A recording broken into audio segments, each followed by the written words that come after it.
इळमो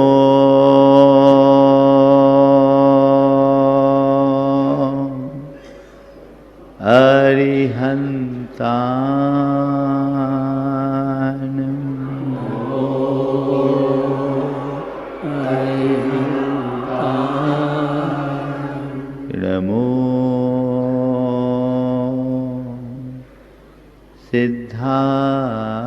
सिद्धार्णं नमो सिद्धार्णं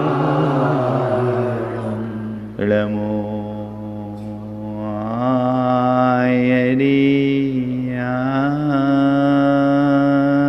आयर्यानं नमो आयर्यानं इळमो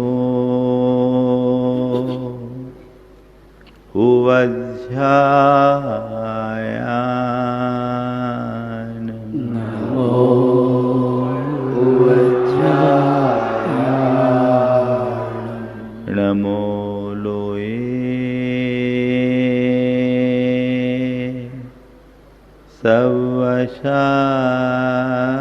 सवशाहुनं नमो लोये सर्वेषां एसो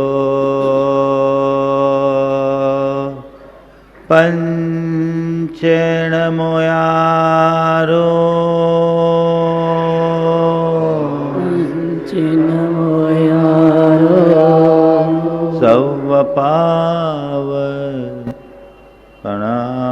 सवपावपणाशिनो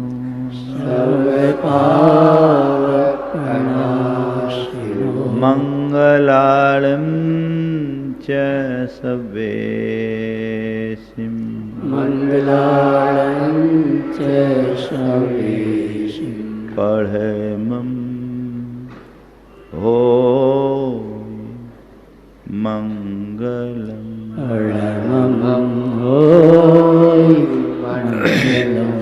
जय बोलो देवादिदेव 1008 श्री भगवान महावीर स्वामी की जय जय जय। अहिंसा परमो धर्म की जय जय जय। परम पूज आचार्य गुरुवर श्री विद्यासागर जी महाराज की जय जय जय। आचार्य श्री समय सागर जी महाराज की, मुनि श्री प्रमाण सागर जी महाराज की, मुनिवर श्री संदान सागर जी महाराज की। नमोस्तु गुरुवर, नमोस्तु नमोस्तु। आज मनुष्य चांद पर बस गया है, लेकिन विडंबना ये है कि हम एक दूसरे के दिलों में नहीं बस पा रहे। मकान बड़े बड़े होते जा रहे हैं, मन छोटा बनता जा रहा है। तकनीकी के इस युग में हमारा संपर्क पूरे संसार से बढ़ रहा है, लेकिन हमारे संबंध बहुत संकुचित होते जा रहे हैं। हमारा कनेक्शन तो बहुतों से है, पर हम किसी से कनेक्ट नहीं हो पा रहे। आखिर इन सब की वजह क्या है? इन सब की एक ही वजह है कि हमारी विचारधारा, हमारी सोच पूरी तरह से व्यक्तिनिष्ठ न होकर वस्तुनिष्ठ होते जा रही है। और जब मनुष्य की सोच वस्तुनिष्ठ होती है तो उसका संपूर्ण प्रवर्तन भी वस्तुनिष्ठ हो जाता है। ऐसी स्थिति में प्रेम, परस्परता, बंधुत्व, आत्मीयता जैसे उदात्त जीवन मूल्य हमसे दूर हो जाते हैं। आज के इस दौर में यदि सबसे बड़ा कुछ नुकसान हुआ है तो इन्हीं मूल्यों का हुआ है, जिनका दिनों दिन ह्रास हो रहा है। और पूरा मानव समाज उन्हें भुगत रहा है। आज बात रिश्तों के डोर की है। रिश्ते बनाए जाते हैं संबंधों से, पर रिश्तों को निभाया जाता है भावनाओं से। संबंध जोड़कर रिश्ता बनाना एक दिन की बात है, पर भावनाओं को समझते हुए उसे निभाना जीवन भर की बात है। मेरा किसके साथ कैसा रिश्ता है, ये उतना अर्थपूर्ण नहीं है। किसके प्रति मेरी कैसी भावना है, ये ज्यादा महत्वपूर्ण है। कई बार ऐसा देखने में भी आता है कि जिनके साथ खून के रिश्ते हैं वे ही एक दूसरे का खून कर देते हैं, और कई ऐसे लोग जिनका कोई ब्लड रिलेशन नहीं, पर वे एक दूसरे पर जान छिड़कने को तैयार हो जाते हैं। कोई खून का रिश्ता होने पर भी खून कर रहा है, और कोई रिश्ता न होने पर भी जान छिड़क रहा है। इसकी जड़ क्या है?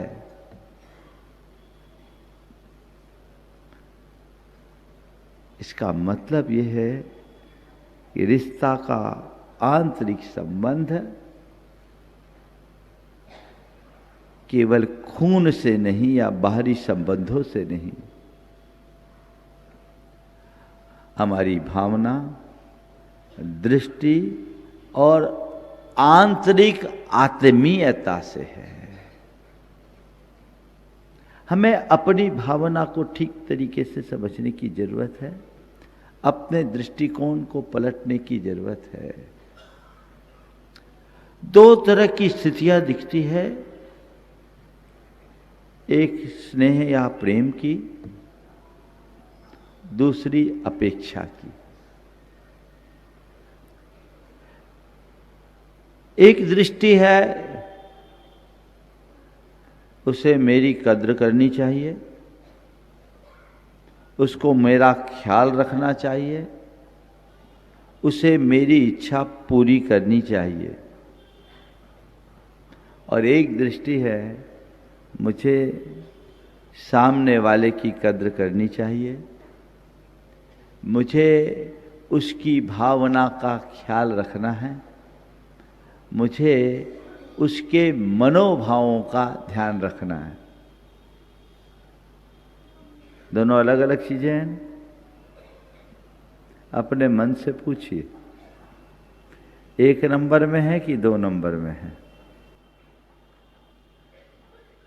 जब मन अपेक्षाओं से भरा होता है तो पहली वाली बात आती है, और जहां मन प्रेम सभर होता है वहां दूसरी बात आती है। हम सबके जीवन का अनुभव भी ये बताता है, जिसके प्रति प्रेम होता है वहां समर्पण और त्याग की भावना होती है,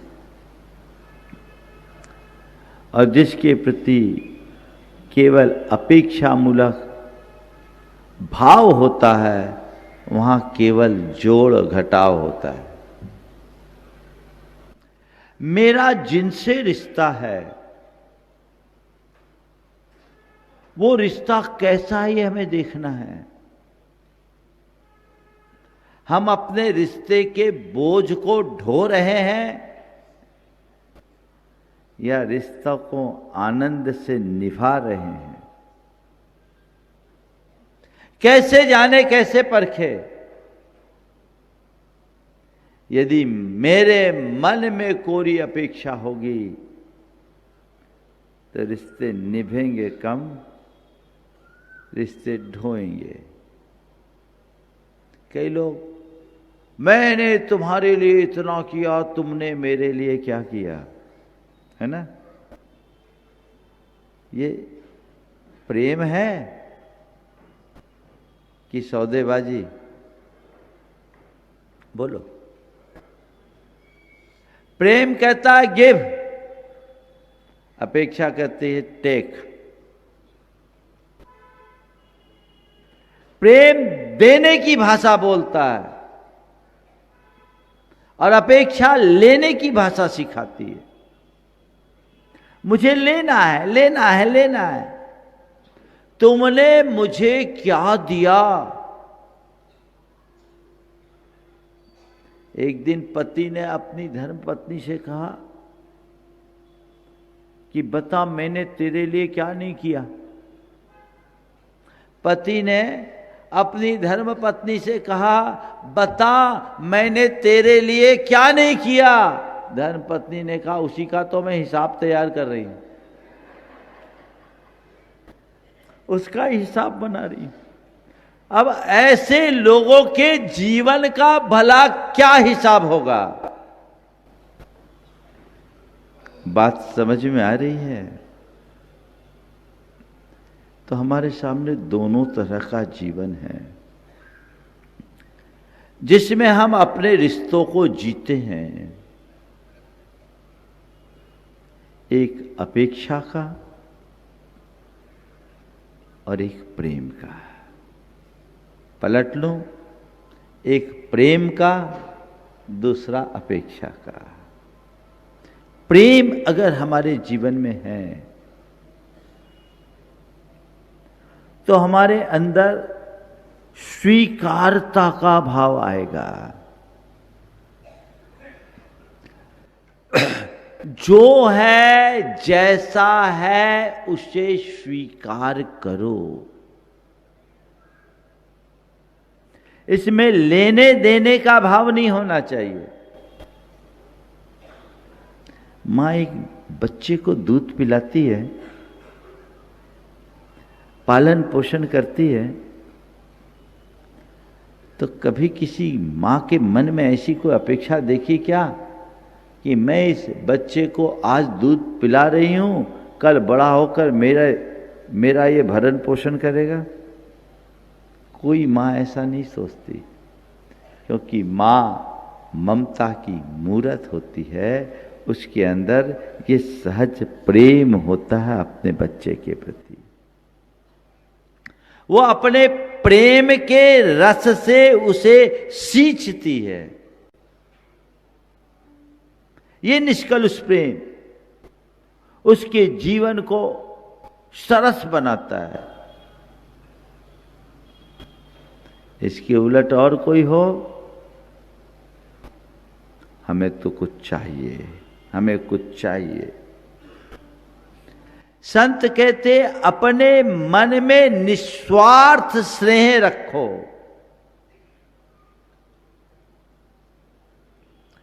परिवार के मध्य जब स्वार्थ का खिंचाव आता है, रिश्ता टूट जाता है। स्वीकार्यता घटती है, रिश्ता टूट जाता है। चार बातें आज आप सबसे कहूंगा। पहली बात, निस्वार्थ स्नेह। दूसरी बात, स्वीकार्यता। तीसरी बात, स्नेहिल संवाद। और चौथी बात, सबका समादर। ये चार बातें यदि जीवन में घट जाए तो हमारा जीवन अपेक्षा मुक्त होकर प्रेम से भरेगा। किसी के साथ जब हमारा कोई रिश्ता नाता बन रहा है तो उसके मध्य स्वार्थ को आगे न आने दें। सहज रूप से करे। जैसे दीपक उजाला देता है, सब तरफ उजाला फैलाता है, उसका काम उजाला फैलाना, फैला दिया। ऐसे ही हमारा काम है प्रेम देना, तो प्रेम सबर रहना, प्रेम को महत्व देना, बाकी चीजों को गौण कर देना। आज आप देख लीजिए, आपका जिनके साथ प्रेम है, वो प्रेम कहीं न कहीं किसी न किसी प्रकार के स्वार्थ को लेकर के है या स्वार्थ से मुक्त है। चाहे पिता पुत्र का संबंध हो, चाहे माँ बेटे का संबंध हो, चाहे पति पत्नी का संबंध हो, चाहे भाई भाई का संबंध हो। बोलो, पिता का पुत्र के प्रति प्रेम तभी तक दिखता है जब तक पिता की अपेक्षाओं में खरा उतरता है। पुत्र के लिए भी पिता तभी तक मान्य होते हैं जब तक उसके स्वार्थों की पूर्ति होते रहती है। पति पत्नी का भी प्रेम एक दूसरे के साथ तभी तक दिखता है जब तक दोनों एक दूसरे के काम आते रहते हैं। अवसर बीतते ही चीजें खत्म हो जाती है। सारे संबंध, चाहे भाई भाई हो, पिता पुत्र हो, माँ बेटा हो, पति पत्नी हो, दुनिया के कोई भी रिश्ते हैं, वे सब स्वार्थ पर खड़े हैं। और जहाँ स्वार्थ है, अपेक्षाएं हैं, वहाँ अशांति है।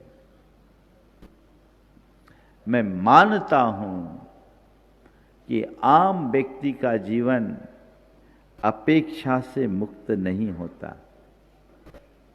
किसी न किसी प्रकार की अपेक्षाएं होगी, लेकिन हमें काम केवल इतना करना है कि हमारी अपेक्षाएं घटे और प्रेम बढ़े। अपेक्षाओं की एक सीमा हो, प्रेम की मात्रा बढ़े, अपेक्षा की मात्रा घटे तो चलेगा। आजकल उल्टा दिखता है, प्रेम कम अपेक्षा ज्यादा। बोलो, है ना?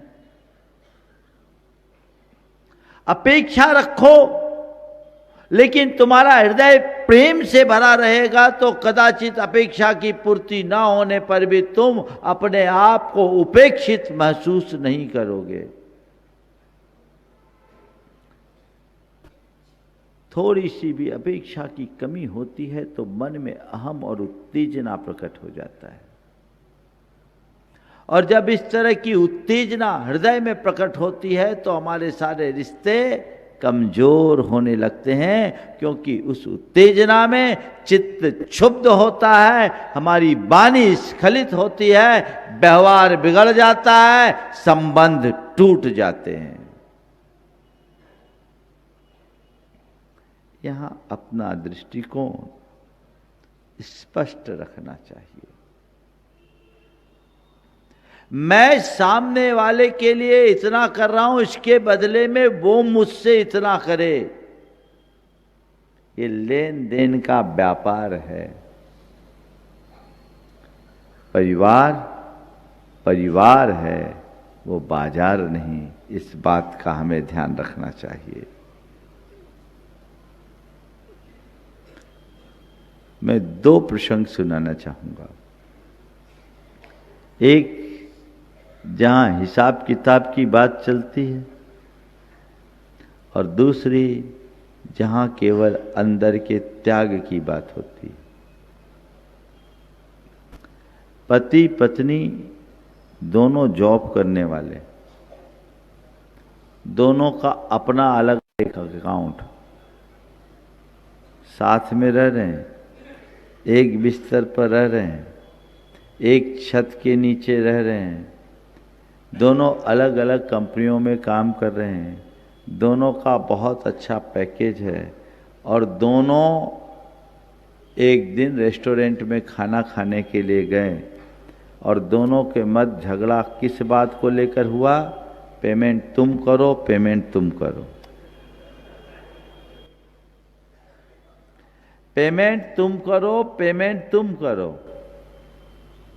जहां मेरे तेरे का भाव होता है वहां तो तू मैं ही होगी ना। अपेक्षा यही करती है, वो मेरे तेरे को ला करके जीवन का रस बिगाड़ देती है। मामला बिगड़ गया। और एक दूसरा प्रसंग बताता हूं।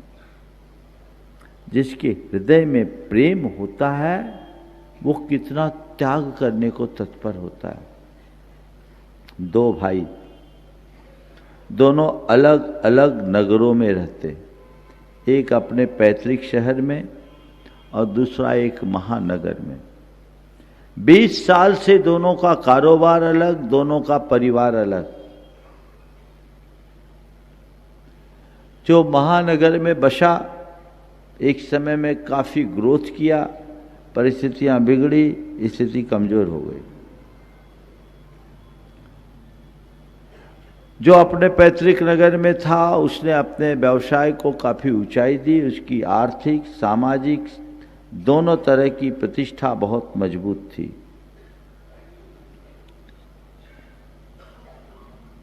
महानगर वाले भाई के बेटी का संबंध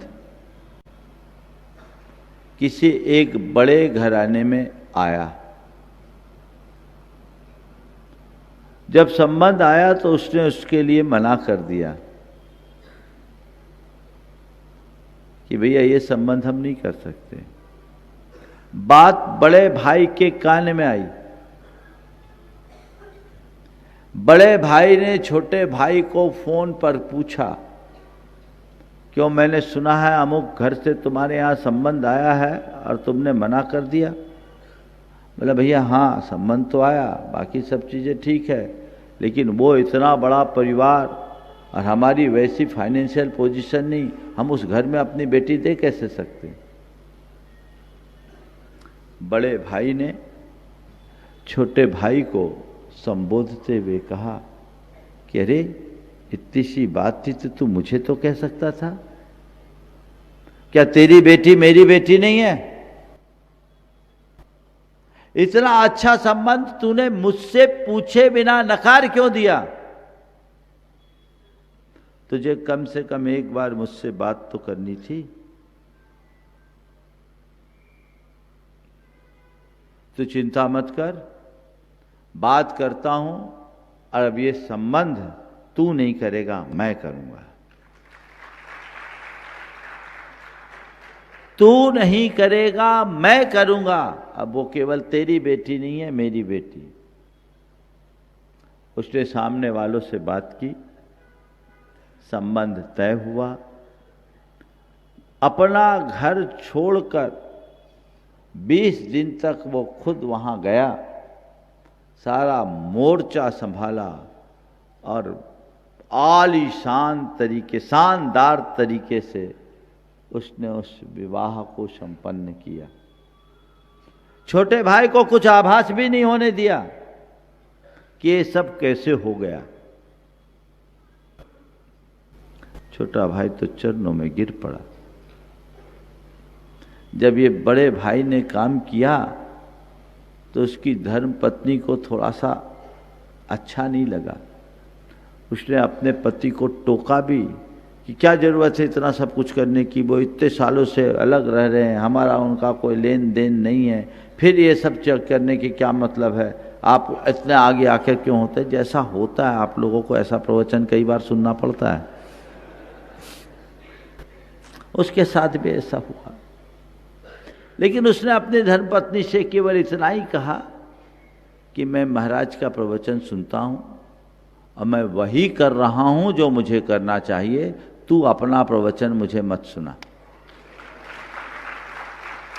मैं महाराज का प्रवचन सुनता हूं और मैं वही कर रहा हूं जो मुझे करना चाहिए, तू मुझे अपना प्रवचन न सुना, मत सुना। उसने पूरा संबंध किया। उसके बाद कोई 3-4 महीने बाद उसकी धर्मपत्नी की तबीयत कुछ गड़बड़ाई। उसे इलाज के लिए वहां जाना पड़ा महानगर में। और जब वहां से लौट कर वो आई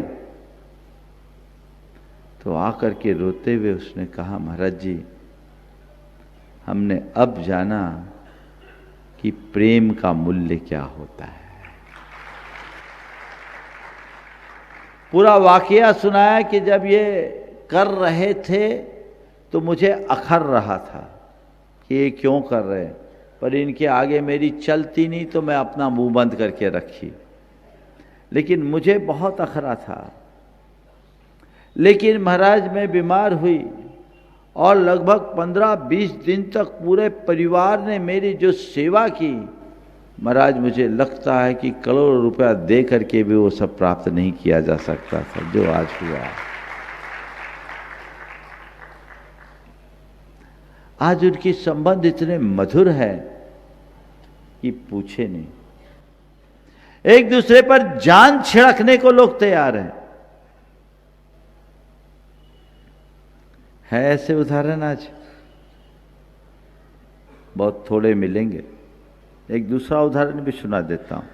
मैं कोई कथा कहानी नहीं सुनाता, मैं तो जो आप लोगों के मध्य घटता उसकी ही बात करता हूं। 2 भाई 2 अलग अलग रह रहे थे। एक भाई ने शेयर बाजार में रुपया लगाकर भारी नुकसान कर दिया। बड़े भाई को मालूम पड़ा, लेनदार खड़े हैं और किसी के माध्यम से उसे ये पता लग गया कि छोटे भाई की स्थिति बड़ी विचित्र बन गई है, वो कुछ भी कर सकता है। बड़े भाई की धर्म पत्नी को जब ये पता लगा, उसने अपने पति देव से कहा, आज अपने पास सब कुछ है, भैया परेशानी में है, हमें चलकर उनकी मदद करनी चाहिए। पत्नी से प्रेरणा पाकर पति बड़ा प्रमुदित हुआ। उसने कहा, बिल्कुल तुमने ठीक कहा, मेरे मन में भी ये भाव आ रहा था, अच्छा हुआ तुमने मुझे प्रेरित किया। दोनों घर से निकले, कुछ रुपए की व्यवस्था की और बिना पूर्व सूचना के पति पत्नी दोनों अपने छोटे भाई के घर पहुंच गए। घर पहुंचने पर अचानक जैसे बड़े भैया और भाभी को देखा तो सामने वाला एकदम असहज हो गया। उसे लगा अब तो भंडाफोड़ हो जाएगा, इनको भी सब पता लग जाएगा। वो किसी भी तरीके से घर की प्रतिष्ठा को ढाके हुए था। भाई अंदर गया। नित्य क्रियाओं से निवृत्त होने के बाद भाई को बुलाया, उससे पूछा, तुम्हारा कैसा चल रहा है? जैसा है कि अमूमन होता है। उसने कहा, सब कुछ ठीक है भैया, कोई दिक्कत नहीं। बोले, मेरे सामने झूठ बोलने की जरूरत नहीं, तेरी शक्ल बता रही कि तेरी स्थिति क्या है। मैं बातें बनाने के लिए यहां नहीं आया हूं। मैं तुमसे कह रहा हूं कि तुम्हारे साथ जो तुम्हारी स्थिति है तुम मुझे आज बताओ। भाई के आग्रह पर धीरे धीरे वो खुला, पूरी बातें बताई। भाई ने एक कागज पेन लिया, सबको नोट किया।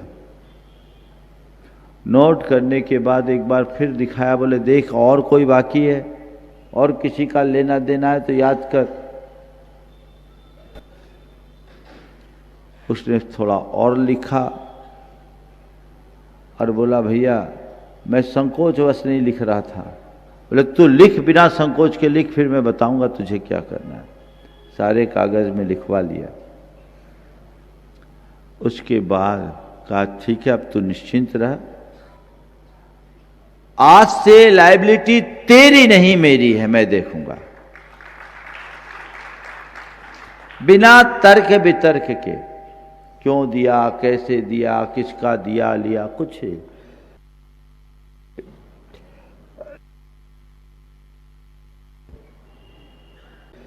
आज से ये लायबिलिटी तेरी नहीं मेरी।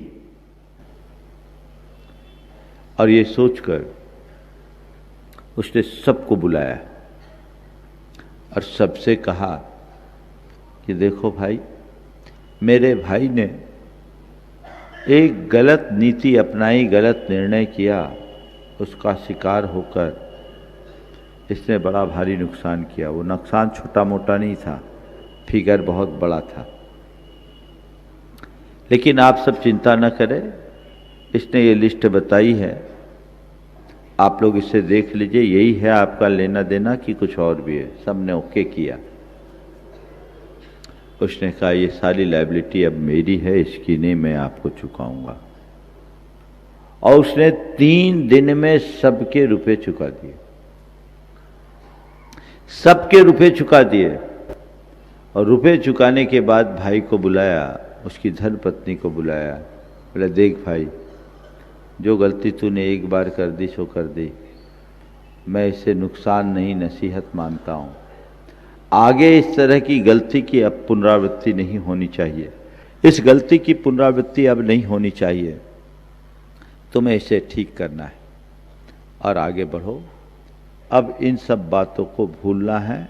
और उस व्यक्ति के लिए उसने कहा मैंने तुम्हारे लिए इस प्रकार के व्यापार का मन बनाया है, अब तुम्हें ये लाइन देखना है। उन्हें एक नया कारोबार दिलाया, अपने खुद कुछ दिन रहा, उसको सेट किया और आज वो भाई खड़ा है। और जब ये काम पूरा किए तो पति पत्नी दोनों मेरे पास में, उन दिनों उदयपुर में था, दोनों आए, बोले महाराज जी, हम लोगों ने अभी आपके प्रवचनों से प्रेरित होकर के ये कार्य किया है, आप हमें आशीर्वाद दीजिए। हो सकता है वो भी ये प्रवचन सुन रहे होंगे। अब नाम मैं नहीं लेता क्योंकि नाम लेने से लोगों को बड़ी दुविधाएं हो जाती, लेकिन ऐसा भी लोगों के जीवन में है। एक तरफ ये हम क्यों करें, हमें उससे क्या लेना देना, वो अलग रहता, वो जाने, वो भुगते, उसने गलती की, हम क्यों करें। जब प्रमुखता प्रेम की होती है तो ये सवाल नहीं उठते, और जब प्रमुखता पैसों की बढ़ जाती है तो ऐसे ही सवाल उठते हैं कि अब हम दूसरा विवाह तो करेंगे ही नहीं, लेकिन हमने अब ये सोचा है कि विधि के विधान ने जब हम दोनों का ऐसा योग बनाया है तो क्यों ना आज से हम दोनों ब्रह्मचर्य के साथ जिए। और आज भी वो दोनों लगभग 20 साल हो गए मेरे संपर्क में हैं, दोनों ब्रह्मचर्य के साथ जीवन जी रहे हैं। संतान भी नहीं है, संतान की अपेक्षा भी नहीं है। बोले ठीक है, माता पिता जब तक हैं तब तक हम उनकी सेवा करने के लिए घर में रहेंगे। जिस दिन उनका कर्तव्य पूर्ण होगा हम मोक्ष मार्ग प्रशस्त करेंगे।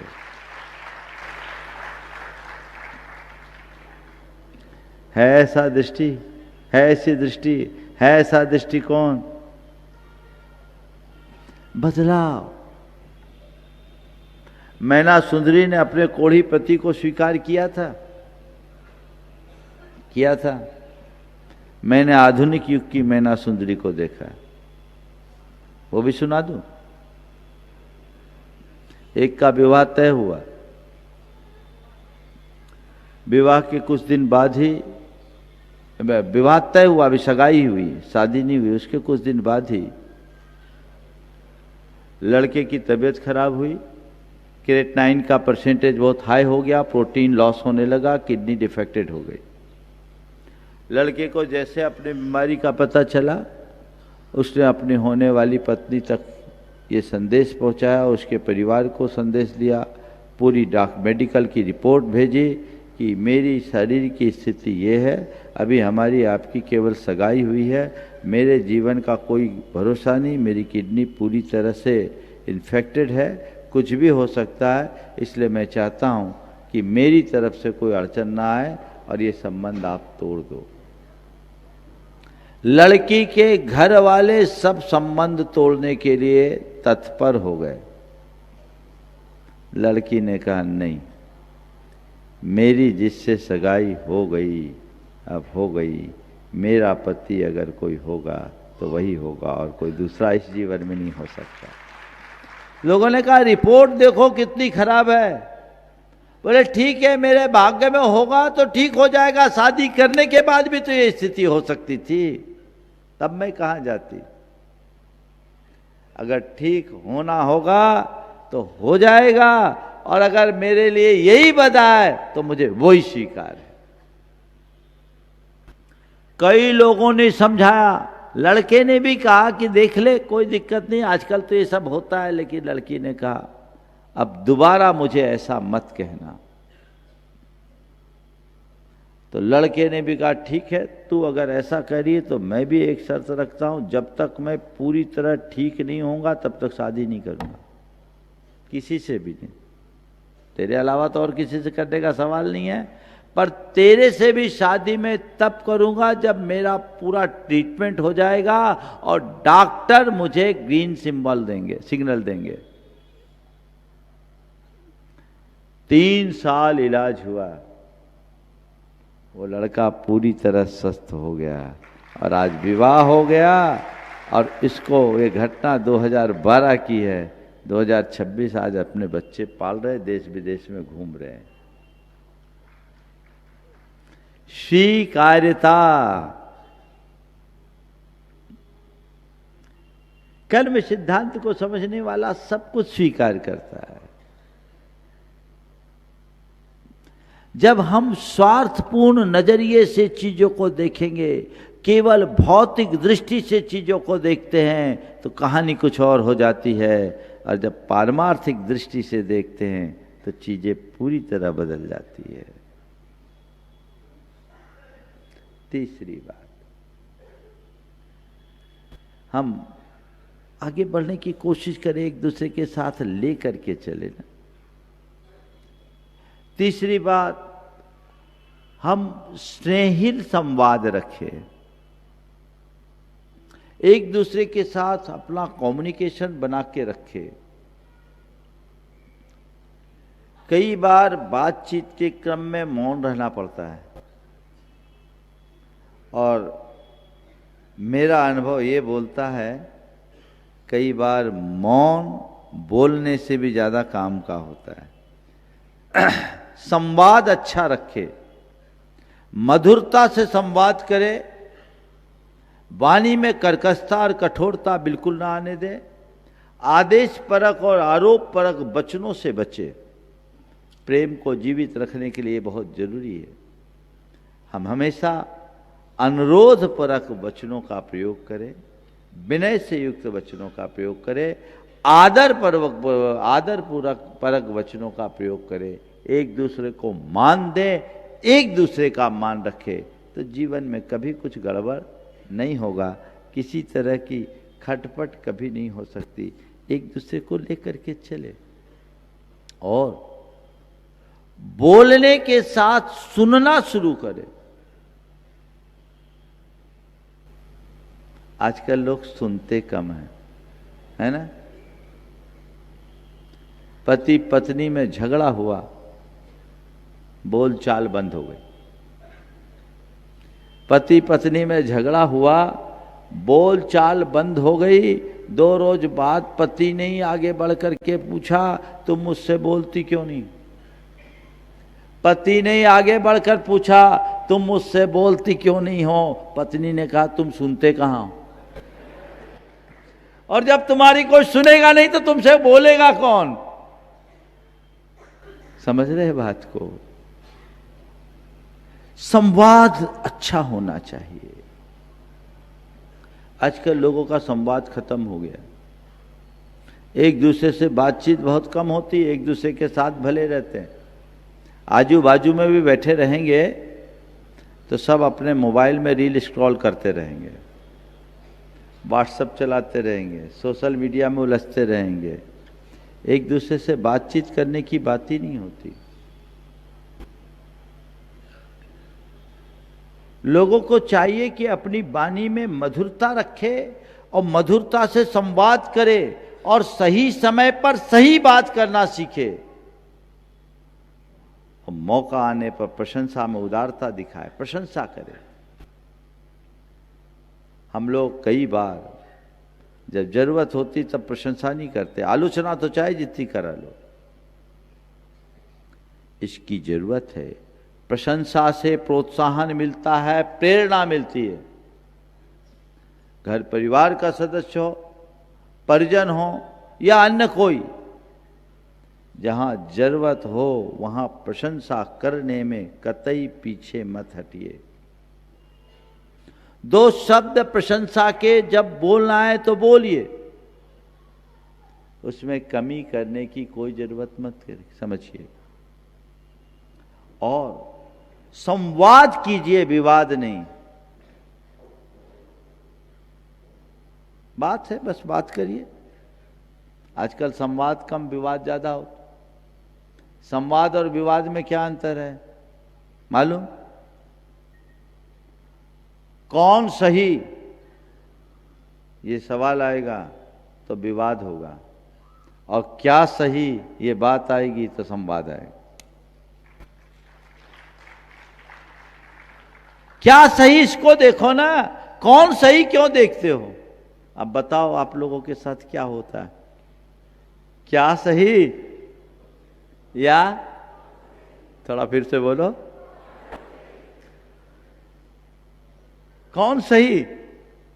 मैं सही कि तू सही? ये चक्कर ही क्यों? संवादात्मक संबंध होना चाहिए, विवाद उत्पन्न ही नहीं होना चाहिए। और थोड़ा सा दृष्टिकोण उदार होना तो विवाद कभी होगा ही नहीं, झगड़े ही खत्म हो जाएंगे। पिता पुत्र एक थाली में खाना खाते थे, बेटा नाराज हो गया और उसने एक दिन अपने पिता से कहा, पिताजी कल से मैं आपके साथ खाना नहीं खाऊंगा। पिता पुत्र दोनों एक साथ खाना खाते थे, एक थाली में खाना खाते थे, किसी बात पर बेटा नाराज हो गया, उसने कहा पिताजी कल से मैं आपके साथ खाना नहीं खाऊंगा। पिता ने कहा कोई बात नहीं है बेटा, तू मेरे साथ नहीं खाना चाहता तो मत खाना, मैं तेरे साथ खा लूंगा। इतना ही तो करना है। बोलो, प्रेम यही तो कराता है, मैं तेरे साथ खा लूंगा। लेकिन ये सब कब होगा? जब अंदर से अहम का विसर्जन होगा।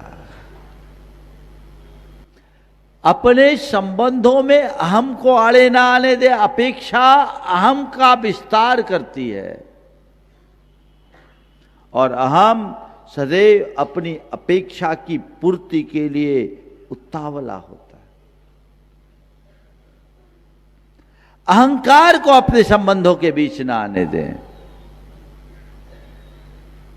छोटी छोटी बातों में अहम आ जाता है, मैं क्यों झुकूं, मैं क्यों झुकूं। अहंकार की सबसे बड़ी विशेषता यह है कि अहंकारी टूटने को तैयार हो जाता है, झुकने को तैयार नहीं होता। वो अपने तरीके से अपेक्षाओं का सृजन करता है और वहां मामला गड़बड़ हो जाता है। पति पत्नी में किसी बात को लेकर विवाद हुआ, दोनों की बोलचाल बंद हो गई। घटना पुराने जमाने की है। अब एक दिन पति को सवेरे से किसी जरूरी मीटिंग में जाना था, 5 बजे सवेरे ट्रेन पकड़नी थी। भाई साहब की उठने की आदत 7 बजे की है, अलार्म की कोई सुविधा थी नहीं। अब पत्नी के सहयोग के बिना 4 बजे उठे तब तो 5 बजे की ट्रेन पकड़े, तो 4 बजे उठना संभव नहीं। अब पत्नी से कैसे बोले? दिमाग लगाया, एक पर्ची लिख के रख दिया पत्नी के तकिया के ऊपर कि सवेरे 5 बजे ट्रेन पकड़नी है, कृपया 4 बजे उठा देना। सुबह हुई, भाई साहब उठे, घड़ी में देखे तो ठीक 7 बज गए। घड़ी में 7 बजे अब चिल्लाना और बड़बड़ाना शुरू कर दिया। कितना बड़ा नुकसान हो गया, कितनी अर्जेंट मीटिंग थी, कुछ भी ध्यान नहीं दिया, सब नुकसान हो गया। कहा था जल्दी उठा देना, ध्यान ही नहीं दिया, बड़बड़ा रहा था और गुस्से में उसने तकिए को उठा के फेंका तो तकिया के नीचे एक पर्ची लिखी थी, तकिया के नीचे एक पर्ची रखी थी, उसमें लिखा था 4 बज गए हैं, कृपया उठ जाइए।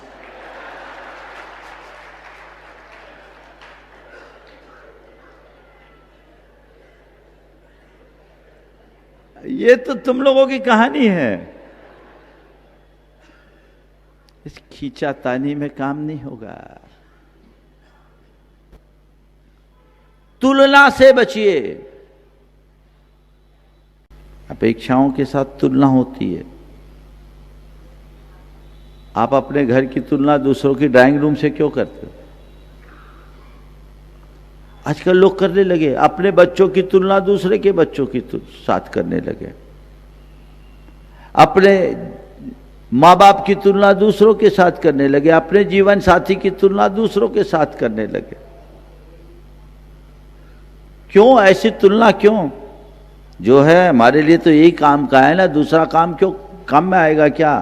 तुलना प्रेम को खंडित करता है। हर प्राणी अपने आप में अतुल्य है। तुलना की आदत से बचिए। और कभी कभी तुलना से बड़ी हास्यास्पद स्थिति बन जाती है। पत्नी ने कहा, देखो ना शर्मा जी कितने अच्छे हैं। वे उनकी अपनी धर्मपत्नी को शर्मा जी की पत्नी कह रही थी कि हमें हमेशा पिक्चर ले जाते हैं, रेस्टोरेंट में ले जाकर के खाना खिलाते हैं, मॉल में शॉपिंग करते हैं, घूमने ले जाते हैं। आप ऐसा क्यों नहीं करते? शर्मा जी अपनी धर्मपत्नी को घूमने ले जाते हैं, रेस्टोरेंट में खिलाते हैं, मॉल घुमाते हैं, सब कुछ करते हैं। आप ऐसा क्यों नहीं करते? पति ने कहा, मैं भी ऐसा करना चाहता हूं, मैं भी ऐसा करना चाहता हूं। फिर क्यों नहीं करते? बोले क्या करूं, शर्मा जी की पत्नी मेरी बात ही नहीं मानती।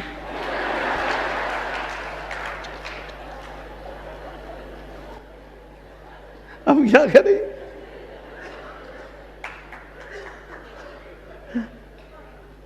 आखिर ऐसी तुलना से फायदा क्या?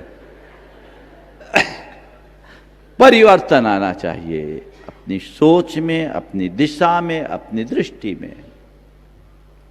ये चीजें अगर बदलेगी तभी हम अपने रिश्तों को मधुर बना पाएंगे। आज जिस तरह का जीवन चल रहा है उसमें मुझे एक ही बात दिखती है कि हमारे सारे रिश्ते नाते महज औपचारिक रह गए हैं। इनमें रस नहीं है, जीवन नीरस हो रहा है। संत कहते रिश्ते औपचारिक नहीं आंतरिक बने, भीतर से मजबूत हो, एक मजबूत आधार हम अपने रिश्तों को दे तो हम अपने जीवन में निश्चित रूप से कामयाबी हासिल कर पाएंगे। तो रिश्तों की डोर अपेक्षा कम, स्नेह प्रेम ज़्यादा मैं मान करके चलता हूँ। जबलपुर के लोग तो संस्कार धानी के लोग हैं। जबलपुर के सब लोग प्रेम से ही भरे हैं। यहाँ अपेक्षा तो किसी के अंदर है ही नहीं। ये प्रवचन तो हम दूसरों को सुना रहे हैं, है ना? काश ऐसे संस्कार हमारे रगों में बहे तो जीवन की धारा बदल जाएगी। सबके जीवन में ऐसा ही रस प्रकट हो और जीवन को आगे बढ़ाएं। इस भाव से एक छोटा सा भावना योग और समापन करेंगे। आप लोग बैठेंगे, कुछ सूचनाएं आपको दी जाएगी, उसके बाद ही अपना स्थान ग्रहण करेंगे। अमित भावना योग के बाद तैयार रहो।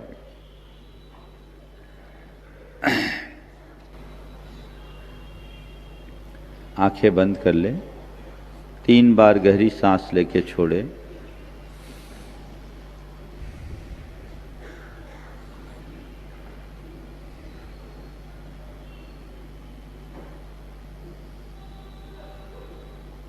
प्रभु की उपस्थिति का एहसास करते हुए प्रभु के चरणों में नमन वंदन करें। हे प्रभु, आपके चरणों में कोटि कोटि बंदन, कोटि कोटि आभार। हे प्रभु, आपकी कृपा से मुझे जीवन का यह नया दिन मिला। मुझे ऐसी दृष्टि दे कि आज के इस दिन को अच्छा दिन बना सकूं। हे प्रभु, मेरे मन में सात्विक स्नेह की अभिव्यक्ति हो, मेरा हृदय प्रेम से भरा हो, मेरी अपेक्षाएं मंद हो, मैं अपेक्षा मुक्त जीवन जीने का अभ्यासी बन सकूं। मैं सबसे घुल मिल कर रह सकूं। मेरे संबंध प्रेम पूर्ण हो, मेरे संवाद मधुरता से भरे हो, मैं सबका सम्मान कर सकूं, सबके प्रति आदर का भाव रख सकूं। ऐसी दृष्टि मुझे दे दो।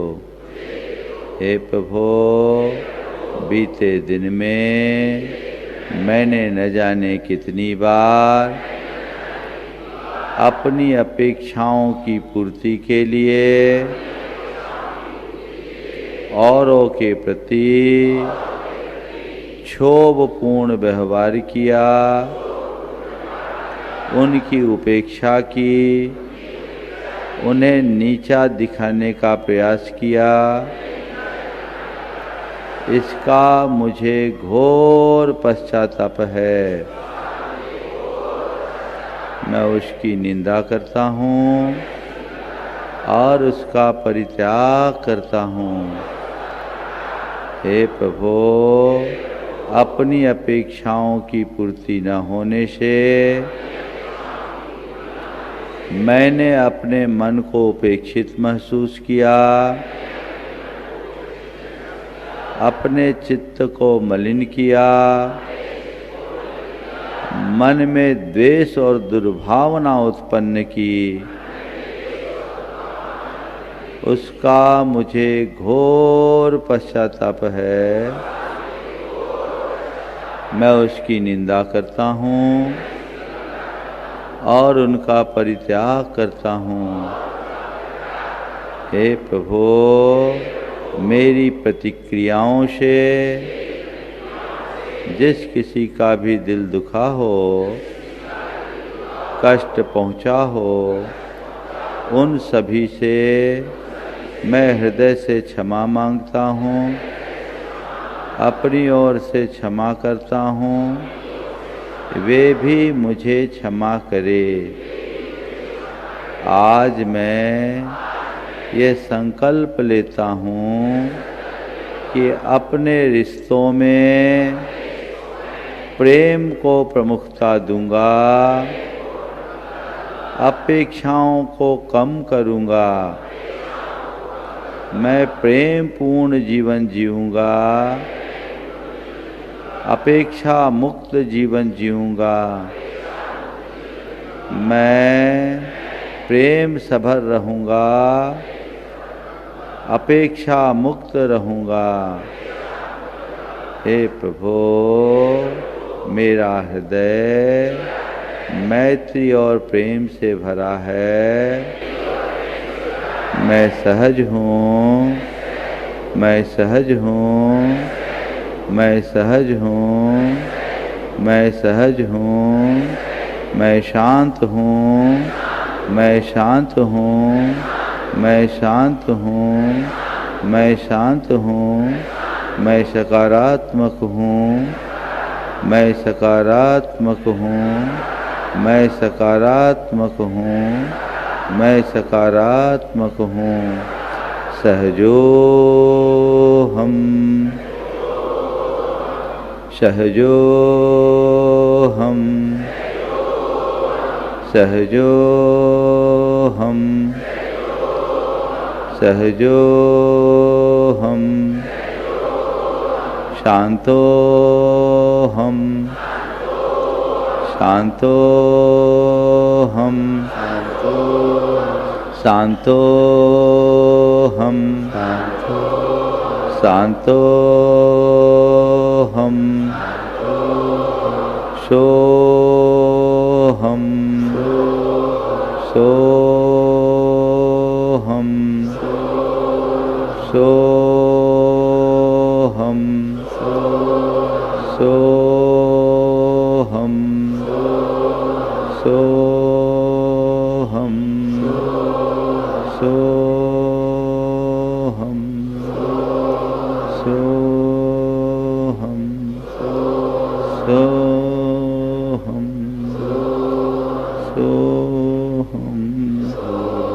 सो हम सो हम सो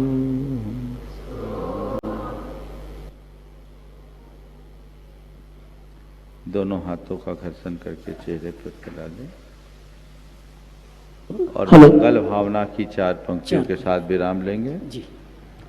मंगल मंगल होए जगत में सब मंगलमय हो मंगल मंगल हो जगत में सब मंगल में हो इस धरती के हर प्राणी का मन मंगलमय हो इस धरती के हर प्राणी का मन मंगल में हो कहीं क्लेश कालेश रहे ना दुख कहीं भी हो नहीं क्लेश कालेश रहे ना दुख कहीं भी हो मन में चिंता भय न सतावे रोग शोक नहीं हो मन में चिंता भय न सतावे रोग शोक नहीं हो नहीं बैर अभिमान हो मन में क्षोभ कहीं नहीं हो नहीं वैर अभिमान हो मन में क्षोभ कभी नहीं हो मैत्री प्रेम का भाव रहे नित मन मंगलमय हो मैत्री प्रेम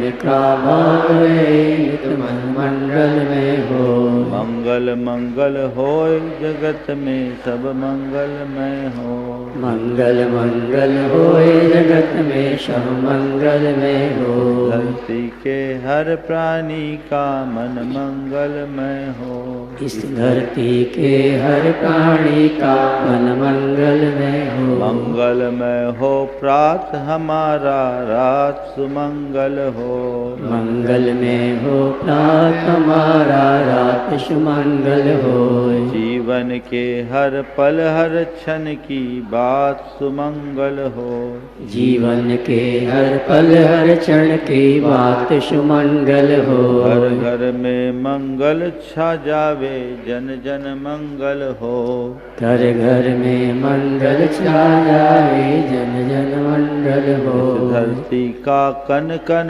पावन ओ मंगलमय हो इस धरती का कण कण पावन ओ मंगल में हो मंगल मंगल होए जगत में सब मंगलमय हो मंगल मंगल होए जगत में सब मंगल में हो इस धरती के हर प्राणी का मन मंगलमय हो इस धरती के हर प्राणी का मन मंगल में हो सब जग में मंगल बढ़े जन में मंगल बढ़े चले अमंगल भाव टले अमंगल भाव है प्रमाण की भावना हे प्रमाण की भावना सब में हो सद्भाव सब में हो सद्भाव। आत्मा मित भाई।